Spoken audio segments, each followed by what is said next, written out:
All right, y'all. We are back here again for another day of Daily Verse today. Clap it up.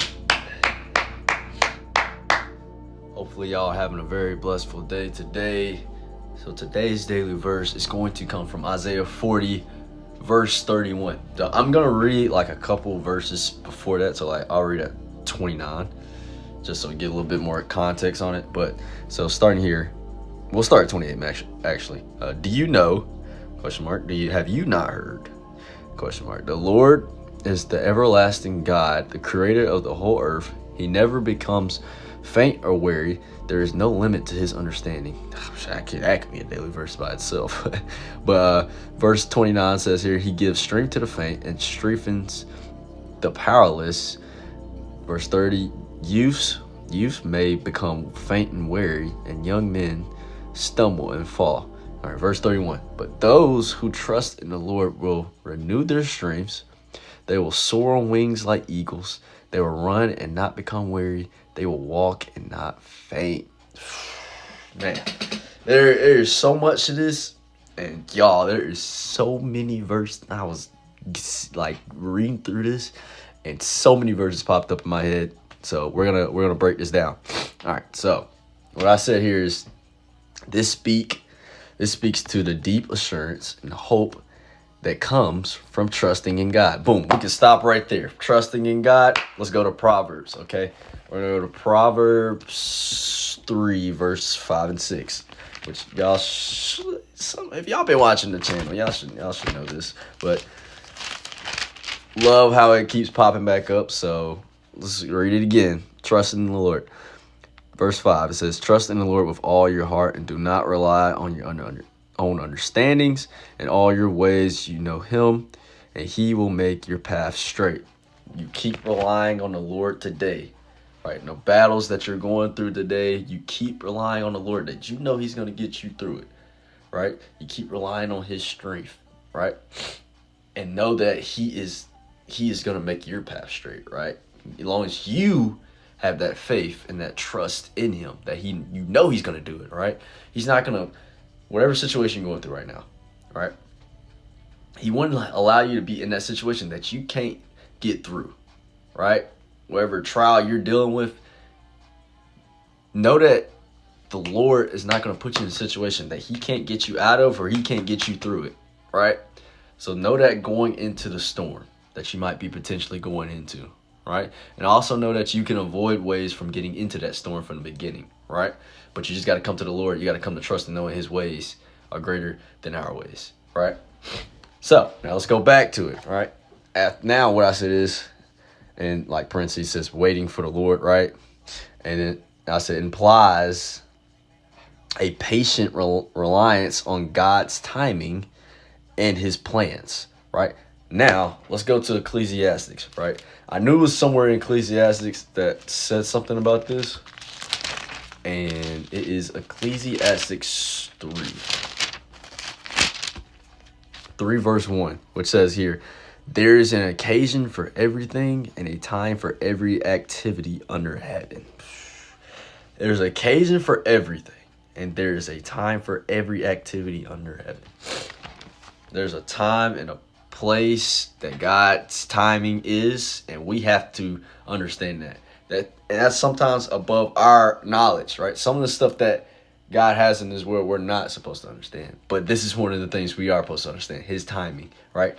And knowing that his timing is greater than our timing, right? So keep relying that, right? There's a time and activity for when he might have something planned for you, right? So don't jump to the conclusions like, hey, this is so going to happen next week and all that stuff like that. No, it's going to happen on God's timing, whenever he wants it, right? Same for me. It's like, hey, I might have got an internship and stuff like that, but I don't know what God's got planned for me or called for me. Like I'm still open book, even though there's a plan set out for me, right?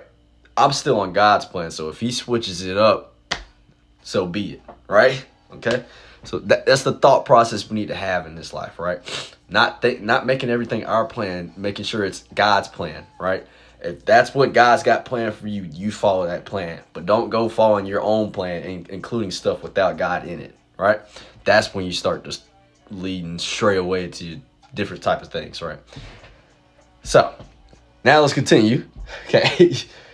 Now after that, I said, oh, where we at? Okay, so yeah, I said on God's timing and His plans. Okay, never fail, never fail in times of, never fall in times of struggle, uncertainty, or fatigue. Reassures that God's provides strength that we need to preserve. Okay. Now let's go to Matthew 11:28, right? Because y'all might be saying like, "Dang, I get tired and stuff like that," right? You might get physically tired, but spiritually tired. Now let me show you this verse that helps out on that.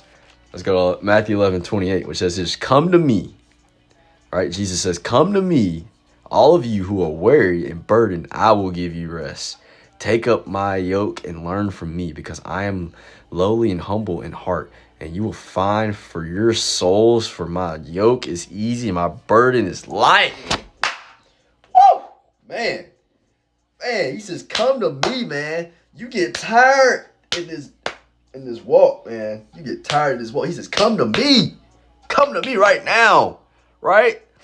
He will take it away, man. He will give you the strength. He will give you the rest, man. You got to come to Him. Come to Him with the problems. Come with all you need. You said, come to Him. He is the light of our life, y'all. He's the light of our life, not the darkness. The enemy loves the darkness, but you know what? The light overcomes the darkness all the time, man. All the time, y'all. So just give that burden and worry and tiredness. Give it to Him, man. Give it to Him. And we don't grow tired. We don't go. And once you do that, you don't grow tired in it, like it tries to say in Galatians 6:9. Yeah. You know, it talks about that, which we can go to real quick. Galatians. At the Corinthians.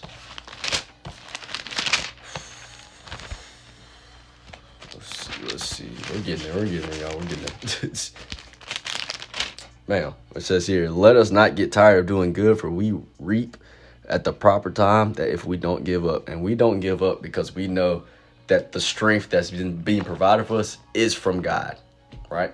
That's why that Matthew 11:28 through 30 is so big, y'all. Knowing that, right? Knowing that on your walk, right? So, the last thing that I said for this verse is, the Eagles reference. I was talking about that. It's basically like lifting up a position of strength, right, and freedom above trials of the air. And so we'll go to James 1 verse 12 to wrap it up. So let's go James. Bam. And bam. All right. Verse 12, which says, "Blessed is the one who endures trials, because when he has stood the test, he will receive the crown of life as promised to those who love Him." Boom. Y'all, we're blessed to be in trials, y'all. We're blessed to be in trials, and we endure to the end because we have the strength of God that He talks about in Isaiah to be able to get through these trials, man. And when you come out of those trials, you grow. Your relationship grows with God, and you see the bigger picture that He has. Like, this has recently been pop up in my brain recently, right? God, we have plans, right? So like, here's our plans. Sometimes when we have our, like, eye to eye, right? How I'm looking at y'all right now, eye to eye. You see that plan, right? Okay. This is how God's plans is. He sees eyes, and He sees past your eyes, right? He sees the stuff that you don't see. Right? So you don't see that strength that you might not be able to provide, but He sees the strength that He can provide us through those situations, man. And we got to trust and believe that, man. So just blessed. We're blessed to endure trials, and we'll come out stronger every time. All right? Just know that every time that God is not finished with you when we're going through trials, man. That's all I got for y'all. Okay. I love y'all. Jesus loves y'all more. And I'll see y'all tomorrow. Peace.